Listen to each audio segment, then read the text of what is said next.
शिवा जो गांव बिहार के होनहार लड़के रहते हैं उसे दिल्ली से कॉर्पोरेट सेक्टर की कॉल आती है और फाइनली वो इंटरव्यू देने के लिए दिल्ली आ जाता है और उनका सिलेक्शन हो जाता है। और जॉब में जाने के बाद मन से ईमानदारी से अपने काम को पूरा करते हैं और साथ में रहने के लिए किराए का रूम ढूंढते हैं। फाइनली उन्हें किराए का एक रूम मिल जाता है, लेकिन उस रूम में पहले से 2 लड़कियां मकान मालिक के तौर पे रहती थी। फाइनली वो डील करके अपने सामान उस रूम में रख लेते हैं और खुशी से रहने लगते हैं। लेकिन शिवा को मन में बहुत से तमाम तरह के बातें चल रहा होता है। इस डाउट को पूरा करने के लिए, वो कन्फ्यूजन को ख़त्म करने के लिए अड़ोस पड़ोस के और बाहर दुकानदार से पूछते हैं कि मैं इस फ्लैट में मैं जो रूम लिया हूँ, इस रूम के जो मकान मालकिन है 2 लड़कियाँ जिसकी उम्र एक की 30 और दूसरी की 26 साल है, उसकी बिहेवियर कैसा है, उसकी व्यवहार कैसा है। तब आस पड़ोस के और दुकानदारों ने सलाह दी कि इस रूम में रेंटर तो आते हैं लेकिन 6 महीने से अधिक कोई नहीं टिक पाता।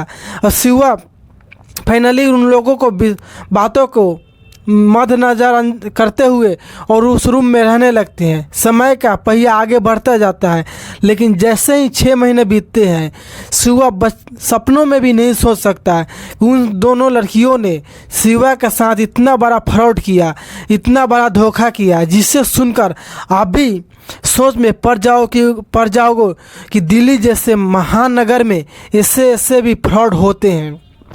फाइनली शिवा जब उस रूम में रहने लगते हैं तो उस रूम मालकिन बड़ी बहन सुमन और दूसरी बहन निशु रहता है। एक रात जब शिवा अपने बेड में सोए रहते हैं तभी उसकी छोटी बहन निशु आ जाती है और उसके साथ सोने लगती है। शिवा लाख मना करते हैं लेकिन निशु मानने वाला कहाँ थी।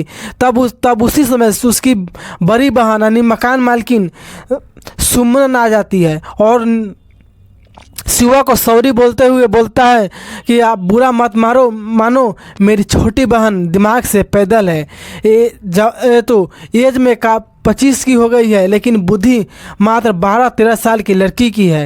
यानी ये मनोविज्ञान और साइकोलॉजिकल इशू है और इसकी सारे गलतियों को मद्देनज़र अंदाज करते हुए रहना है।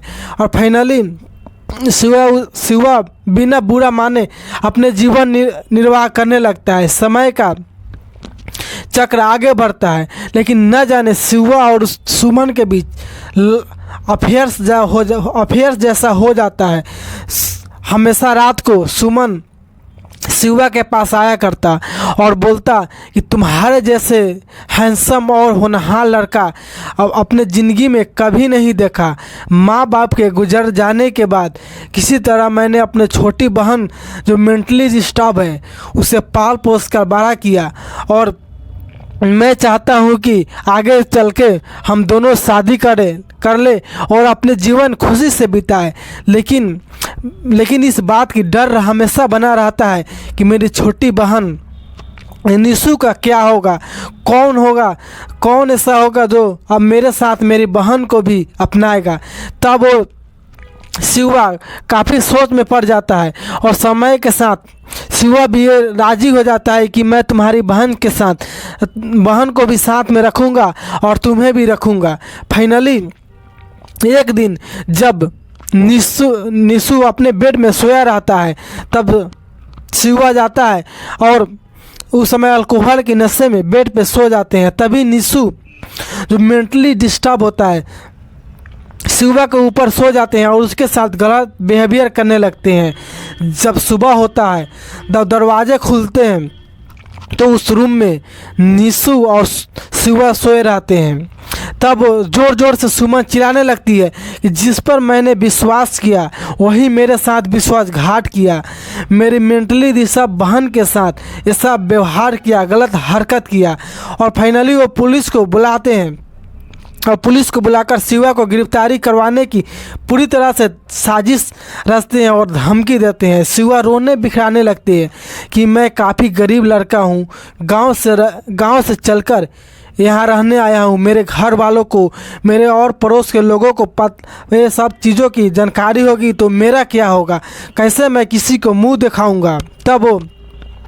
तब वो पुलिस, जो महिला पुलिस बनी होती है, उन्होंने शिवा के साथ सेटल करने के लिए 2 लाख रुपए की चार्ज करती है कि अगर तुम इसके बहन के साथ गलत व्यवहार किए हो, अगर 2 लाख रुपए देते हो तो मामले को यहीं पे सलट देते हैं।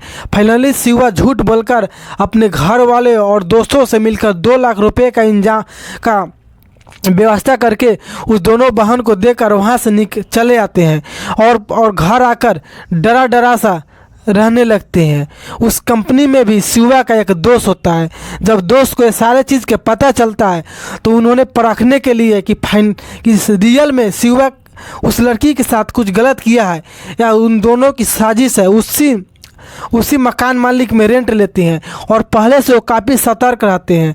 वो देखते ही सुमन के छोटी बहन निशु को देखते ही पहचान जाते हैं कि ये कोई मेंटली डिस्टर्ब लड़की नहीं बल्कि एक्टिंग कर रही है।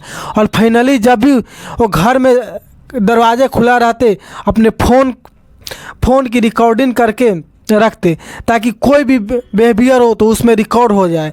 जब एक समय वो लड़की सोई रहती है तो निशु के ऊपर शिवा का दोस्त ने पानी डाल देता है, जिससे वो लड़की गुस्से से खड़े हो जाती है और उसे डांटने लगती है। तब वो समझ आता है कि तुमने एक्टिंग किया था, मेरे दोस्त को तुमने 2 लाख फालतू में रोका था और लूटने के बाद वो मेरा दोस्त काफ़ी उदास है और मेरे पास आकर 2 दिन से रो रहा है। ऐसे ही तुम दोनों बहन करते हो, अभी तुम्हारा खबर पुलिस को देता हूँ। तब उसी समय उसकी बड़ी बहन सुमन आ जाती है और फाइनली सुमन बड़ी चालाक रहती है। अपनी छोटी बहन निशु उस लड़के को रूम के अंदर ढकेल देते हैं और बाहर से कुंडी लगाकर पुलिस को बुलाते हैं। जब पुलिस आती है तो जांच पड़ताल की जाती है, लेकिन बाद में पता चलता है कि वो पुलिस भी नकली थी। जब सारे भी वहाँ से निकलने के बाद जब वीडियो रिकॉर्ड हो जाती है तो ये लड़के ओरिजिनल पुलिस को भेजते हैं और फाइनली मौके पर ओरिजिनल पुलिस आते हैं और जांच पड़ताल करते हैं तो पता चलता है कि सुमन और निशु और एक बगल के दो महिला ने मिलकर लगभग 10 से ज़्यादा लड़कों को बेवकूफ़ बनाया और गलत संबंध का इल्ज़ाम लगाकर किसी से 2 लाख, किसी से 4 लाख ऐसे करके न जाने कितने पैसे लूटा। और फाइनली उन दोनों बहन की गिरफ्तारी हो जाती है और जेल भेज दिया जाता है और शिवा के साथ इंसाफ मिलता है। उसकी खोई हुई उस पैसा फिर से आपस मिल जाता है और शिवा दूसरे जगह रूम लेकर अच्छे से ज़िंदगी बिताने लगते हैं। दोस्तों, ये पूरी कहानी को बस सुनाने का मकसद किसी की दिल दुखाना या किसी की भावनाओं को हर्ट करना नहीं, बल्कि आपको जागरूक और सचेत करना है कि बड़े बड़े शहर में न जाने किस तरह से फ्रॉड होते हैं और जिससे गांव से आए लड़के उस ठगी का शिकार हो जाते हैं। आई होप ये कहानी आपको पसंद आई होगी, तो अपना ओपिनियन कमेंट बॉक्स में ज़रूर दें। अगर आप चैनल पे नए हो तो चैनल को सब्सक्राइब करके रखें। मिलते हैं नेक्स्ट वीडियो में।